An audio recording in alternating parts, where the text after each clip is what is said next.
샬롬! 네, 사랑하는 친구들, 이번 한 주간도 잘 지냈나요? 우리가 지난주 말씀에서는 지혜의 열매를 맺자라고 설교를 나누었었는데, 혹시 우리 친구들은 이번 한 주 동안 지혜의 열매를 맺기 위해 어떠한 노력을 하셨나요? 네, 오늘 이 말씀이 마치고 나면 각 반의 선생님과 또 우리 친구들과 함께 그 이야기를 나누어 보는 우리 친구들이 되었으면 좋겠습니다. 설교를 하기 전에 전도사님이 우리 친구들에게 한 가지 양해를 구해야 할 게 있는데요.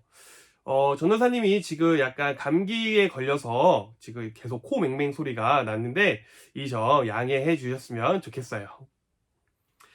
네, 그럼 우리는 오늘도 계속해서 이 지혜에 관한 말씀을 나누어 보려고 하는데요. 오늘 우리가 읽을 말씀은요. 잠언 15장 1절부터 14절까지의 말씀입니다. 네, 조금 긴 말씀이니까 전도사님과 함께 끝까지 집중해서 한 구절 한 구절 읽어보도록 할게요. 자, 시작! 부드러운 대답은 화를 가라앉히지만 과격한 말은 노를 일으킨다. 지혜 있는 자의 혀는 지식을 전달하지만 어리석은 자의 입은 미련을 토해낸다. 여호와의 눈은 미치지 않는 곳이 없어 악인이나 선인 모두를 보고 계신다. 온화한 말은 생명나무와 같지만 잔인한 말은 마음을 상하게 한다.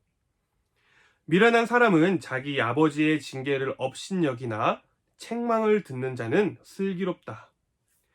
의인의 집에는 많은 재물이 있지만 악인의 소득은 오히려 괴로울 뿐이다. 지혜로운 자의 입술은 지식을 전파하나 어리석은 자의 마음은 그렇지 않다.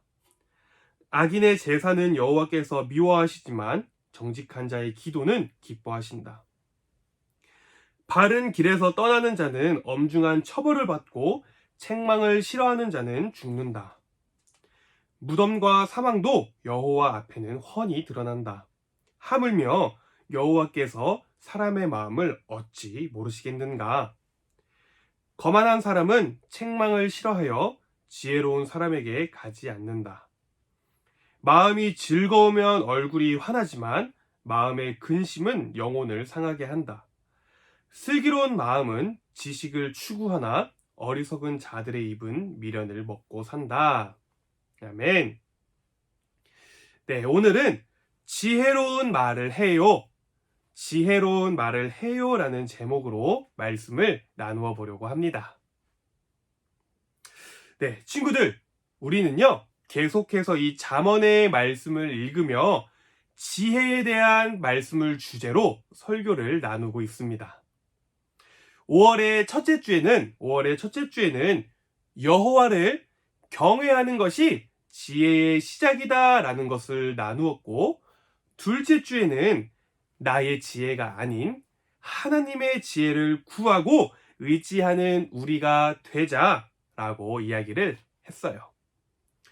그러면서 셋째 주에는 개미의 모습을 통해 게으름을 버리고, 또 지난주에는 베풀고 나누기를 아까워하지 말고 선한 것을 구함으로 지혜의 열매를 맺자라고 이야기를 했습니다. 그리고 이어지는 오늘의 주제는요, 바로 지혜로운 말입니다. 지혜로운 말. 즉, 지혜로운 사람은 지혜로운 말을 한다라는 것인데요. 그렇다면 과연 지혜로운 말이란 무엇이고, 또 아름다운 입은 어떤 것일까요? 오늘 전도사님과 함께 그것을 나누기를 원하는데요.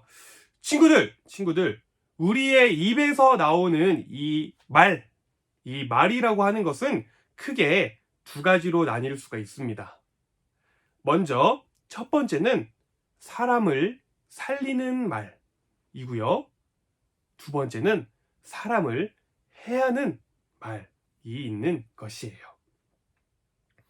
이 말은 우리가 내뱉는 이 말이라고 하는 것에는 힘이 있고 또 아름다운 입이라고 하는 것은 예쁜 입술의 모양을 뜻하는 것이 아니라, 즉 우리의 입에서 나오는 말로 결정이 된다라는 것입니다. 오늘 본문에서도 뭐라고 이야기를 하냐면 1절 말씀에 부드러운 대답은 화를 가라앉히지만 과격한 말은 무엇을 일으킨다고 하나요? 네, 노를, 즉 분노를 일으킨다라고 성경은 오늘 우리에게 이야기를 하고 있는 것입니다. 전도사님이 오늘 이 설교를 준비하면서 갑자기 문득 요즘 우리 친구들은 어떤 말을 가장 많이 하면서 살까? 갑자기 이게 궁금해졌어요. 그래서 막 유튜브에 검색을 해봤는데 어떤 한 영상에서 초등학교 선생님이 말하기를 요즘 친구들은 왜요? 몰라요. 그냥요. 귀찮아요. 네, 라는 이 네 가지 말을 가장 많이 사용한다고 합니다. 혹시 우리 친구들도 공감하시나요? 그러면서 말하기를 요즘 대부분의 초등학생 친구들은 어려서부터 미디어에 쉽게 노출이 되다 보니 단순한 재미만 추구하는 성향이 강해지고 또 깊이 생각하는 것을 싫어하게 된 나머지 이 네 가지 요, 왜요? 몰라요? 그냥요? 귀찮아요? 라는 말을 가장 많이 사용한다라고 하더라고요. 하지만 전도사님이 그 영상을 보면서 그래도 한 가지 다행이다 라고 느낀 것은 그 네 가지 말 중에 다행히 욕설은 없다는 게 참 나름의 다행이다라는 생각을 하게 되었어요. 네, 그렇다면 친구들 다시 말씀으로 돌아와서 오늘 우리가 함께 읽은 이 본문 말씀 속에서 지혜로운 사람은 어떤 말을 한다고 하나요? 지혜로운 사람이 왜요? 몰라요. 그냥요. 귀찮아요. 네, 이런 말을 한다고 하나요? 당연히 아니겠죠. 오늘 말씀에서 지혜로운 사람은요, 아름답고 지혜로운 말로 지식을 전달하며 그 아름답고 부드러운 말이 마치 생명나무와 같다라고 이야기를 합니다.